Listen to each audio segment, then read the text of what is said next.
OK， 大家好，我係粵紀堂教學中心嘅導師，我姓鄧，我英文名叫 Francis， 咁所以學生叫我鄧老師，有啲叫我 Teacher Francis。咁我個專注咧就係教小朋友去寫中文字嘅嚇。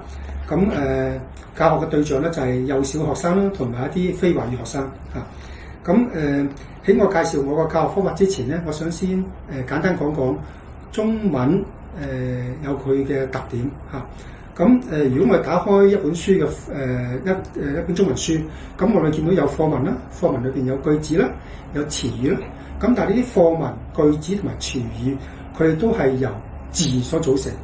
咁所以字對學習中文係非常之重要嘅。可以咁講就係話，如果你係識字，咁你對覺得中文咧就相對嚟講係覺得容易嘅。如果你係唔識字嘅話咧，你會覺得中文係非常之困難。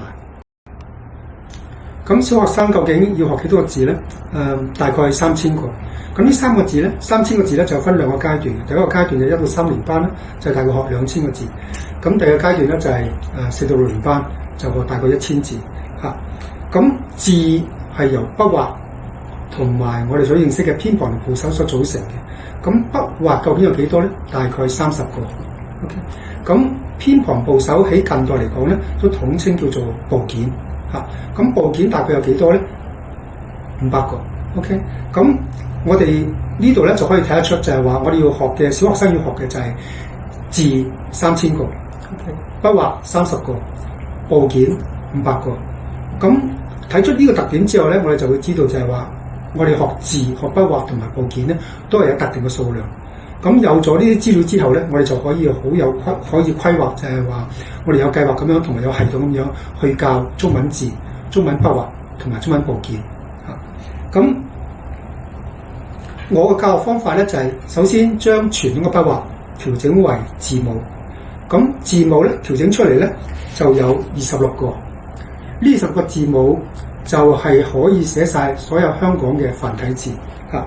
咁學習字母，我就將呢26個字母咧分成6組，佢每次就學6個或者4個字母咁樣。咁我用一啲字母卡，再加埋一啲唱歌啊，同埋玩啲遊戲咧。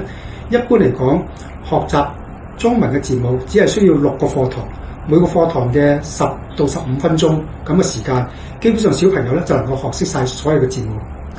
學識咗所有字母之後咧，佢就有條件開始用字母咧，開始寫啲簡單嘅或者我哋叫獨體嘅中文字。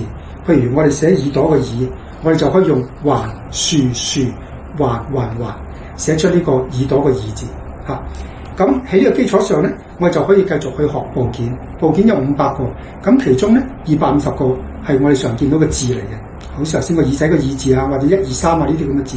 咁另外有250個一半到咧，就係一啲唔係字嘅符號，譬如草花頭啊、3點水咁樣。